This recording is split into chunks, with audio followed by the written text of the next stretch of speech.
சந்திரகுமார் அவர் சந்திரசேகர் அவர்கள் இருப்பார்கள் என்று அவருக்கு தெளிவாக சொல்லுறேன். நான் யாழ்ப்பாணத்தில் பிறந்தவன், தேசிய தலைவன் பிரபாகரன் பிறந்த வல்வெட்டித்துறையை பார்த்து வளர்ந்தவன் என்ற அடிப்படையிலே நான் இந்த விடயத்தை அவருக்கு சொல்ல விரும்புகிறேன். நாங்கள் சர்க்கஸ் கூடாரம் வைத்தாலும் அங்கே கழுதைகள் குதிரைகள் வந்து நின்றாலும் அவற்றுடன் சேர்ந்து படம் எடுப்பதற்கு தயாராகத்தான் இருக்கிறோம்.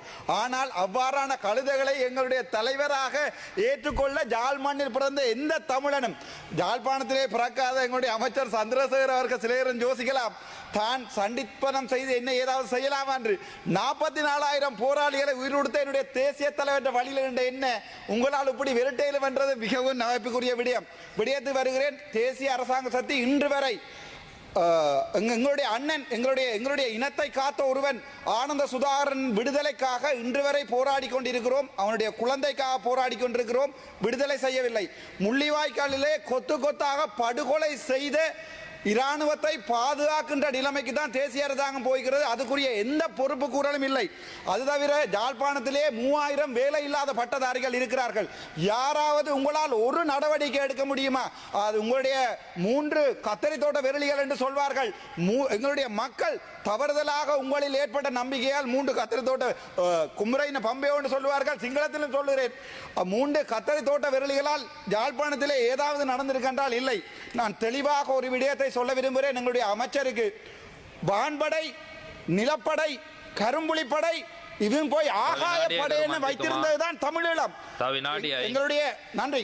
எங்களுடைய நீங்கள் போய் விக்கிபீடியா பார்த்தா தெரியும். டிஃபெக்டோ ஸ்டேட் எனப்படுகின்ற ஸ்டேட்டை உருவாக்கிய தமிழ தேசிய தலைவர் பிரபாகரனுடைய பிறந்த மண்ணிலே போய், அது மட்டுமல்ல உங்களால் கொலை செய்யப்பட்ட ரவிராஜ் அண்ணாவினுடைய சாவச்சேரியிலும் உங்களை விட எனக்கு வாக்கு கூடிய சாவச்சேரியிலும் போய் எங்களுடைய மதிப்புக்கு உரிய ஜனாதிபதி போய் உள்ளூராட்சி தேர்தலுக்கு சர்க்கஸ் கூடாரத்தில் நின்று ஆடுவதற்குரிய தேவையை உங்களை யாழ்ப்பாணத்து மண் இப்போது செய்திருக்கிறது.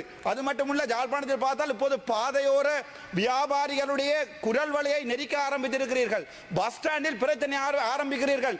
நான் நினைக்கிறேன் தேசிய அரசாங்க சக்தி, நான் உங்களுடைய ஆதரவாக இருந்தவன், என்னை திட்டமிட்ட ரீதியிலே டிசிசி மீட்டிங் வரக்கூடாது என்பதற்காக 23ஆம் தேதி நடந்த சம்பவத்துக்காக 29ஆம் தேதி வரை வெயிட் பண்ணி என்னுடைய மொபைல் போனை ட்ராக் பண்ணி இதுக்குரிய பதிலை அடுத்தடுத்த கிழமைகளில் நான் சொல்லுகிறேன்.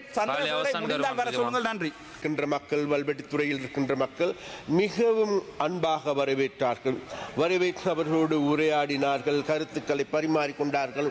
கருத்துக்களை பரிமாறிக்கொள்ளுகின்ற போது கருத்துக்கு சொல்லுங்க பாப்போம்.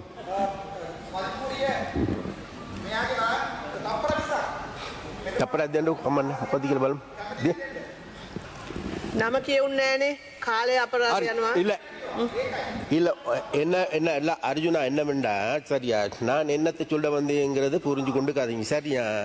நீங்க நீங்க சும்மா ஒன்று மறந்துடாங்க சரியா.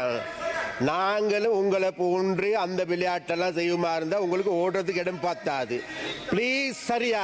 அதனால வேண்டி உங்களோட இதை நீங்க கவனமா தக்க வச்சு கொள்ளுங்க சரியா.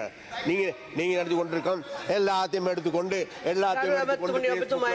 லைவா இது பண்ணி கொண்டு இருக்கிறதுல அந்த அந்த ஷோ காட்டுறதுல எங்களுக்கு முடியும் சரியா. அதனால பிளீஸ் சரியா. அதனால வேண்டி உங்களோட அந்த அச்சுறுத்தலுக்கோ உங்களோட அந்த அந்த விளையாட்டுகளுக்கு நாங்க இனி இது உங்களுக்கு நீங்க சந்தர்ப்பையா உங்களுக்கு அந்த சந்தர்ப்பம் தான் கேளுங்க. சஜித் பிரேமதாஸ் அவரை கேட்டு உங்களோட சந்தர்ப்பத்தை பெற்றுக்கொண்டு டைமை பெற்றுக்கொண்டு பேசுங்கள். அப்படி பேசுறது விட்டு போட்டு உங்களுக்கு எதிர்கட்சியில கிடைக்க வேண்டிய டைமை கேட்டு பெற்றுக்கொள்றதுக்கு முடியல. உங்களுக்கு உங்களுக்கு டைம் ஒதுக்கப்பட்டு இருக்கின்றது. உங்களுக்கு எதிர்கட்சி இருக்குது. அந்த எதிர்கட்சிக்கு මන්ත්‍රීතුමා ඔබතුමාට විනාඩි 8ක කාලයක් ලැබෙනවා.